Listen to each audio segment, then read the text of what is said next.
வேர் சிகிச்சை root canal எதுக்கு பண்ணுறோம்? பற்கள் சொத்தையாக இருக்கலாம், அந்த சொத்தை வேரோட உள்பகுதி வரைக்கும் எஃபெக்ட் ஆனதுனால வேர் சிகிச்சை பண்ணியிருக்கலாம். ஸோ ரூட் கேனாலுங்கிறது சொத்தையினாலேயோ ஒரு ட்ராமானாலேயோ ஒரு இன்ஃபெக்ஷனாலேயோ இந்த ரூட் கேனால் வேர் சிகிச்சை செய்வோம். என்ன நம்ம புரிஞ்சுக்கணும், வேர் சிகிச்சை பற்களோட இன்ஃபெக்ஷன் ரிமூவ் பண்ணுறதுக்கான ட்ரீட்மெண்ட். வேர் சிகிச்சை பற்கள் உள்ளுக்குள்ளே இருக்கிற ரத்த ஓட்டத்தினாலேயோ உள்ளுக்குள்ளே இருக்கிற நரம்புனாலேயோ கிடையாது. பற்களை சுற்றி இருக்கிற ஸ்ட்ரக்சருக்கு பேர் பெரிடான்ஷியம்னு பேர். இந்த பெரிடான்ஷியத்தில் டிஃப்ரெண்ட் லேயர்ஸ் இருக்குது. ஒன்று பேர் பெரிடான்ட் லிகமெண்ட், அதை சுற்றி இருக்கிறதுக்கு பேர் ஆல்விலார் போன், அதுக்கப்புறம் ஈர் பகுதியும் இருக்குது. இந்த பெரிடான்ஷியம் தான் பற்களோட பொசிஷனை மெயின்டைன் பண்ணுறது. இந்த பெரிடான்ஷியம் ஹெல்த்தியாக இருக்கிற வரைக்கும் பற்கள் மூவ்மெண்ட் இருக்காது. இந்த மூவ்மெண்ட்டை பண்ணணும் அப்படின்னா இந்த பெரிடான்ஷியத்தில் ஏதோ ப்ராப்ளம் இருக்குது. பற்களோட சுற்றி இருக்கிற பகுதியில், வேறு பகுதியாக இருக்கட்டும், ஈர் பகுதியாக இருக்கட்டும், எலும்பு பகுதியாக இருக்கட்டும், இதில் ஏதோ ஒரு பகுதியில் ஒரு வீக்கம் இருக்குன்னா அந்த பற்கள் அந்த இடத்துலேருந்து மூவ் பண்ணுறதுக்கான வாய்ப்பு இருக்குது. இன்னும் ரெண்டு இம்பார்ட்டன்ட் ஆஸ்பெக்ட் இருக்குது. இந்த பற்களுக்கு ஃப்ரண்ட்லேயும் பின்னாடியும் இருக்கிற பற்கள் ஒழுங்கான ஹெல்த்தில் இருக்கா?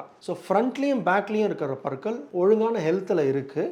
இந்த பற்களோட கான்டாக்ட் அப்படின்னா என்னென்னா, ஒரு பல்லும் பக்கத்து பல்லுக்கும் டைட் கான்டாக்ட் இருக்கும். கான்டாக்ட் இருக்குது அப்படின்னா அந்த பற்கள் அலைண்டாக இருக்கும், பேலன்ஸ் போகாது, பற்கள் நகராது. இதே மாதிரி இந்த ரூட் கேனால் பண்ணுற பற்களுக்கு மேலே உள்ள பற்கள் கரெக்டான பேலன்ஸில் இருந்தது, இந்த பற்கள் நகரத்துக்கான வாய்ப்பு கிடையாது. அதே இடத்துல பொசிஷன் கரெக்டாக மாறாமல் இருக்கும். ஸோ ரூட் கேனால் பற்கள் நகருமா அப்படின்னு கேட்டிங்கன்னா, பெரிடான்ஷியம் நல்லா ஹெல்த்தியாக இருக்குது, அப்புறம் சுற்றி பக்கத்தில் உள்ள பற்களும் மேலே உள்ள பற்களும் ஹெல்த்தியாக இருக்குது அப்படின்னா நகராது.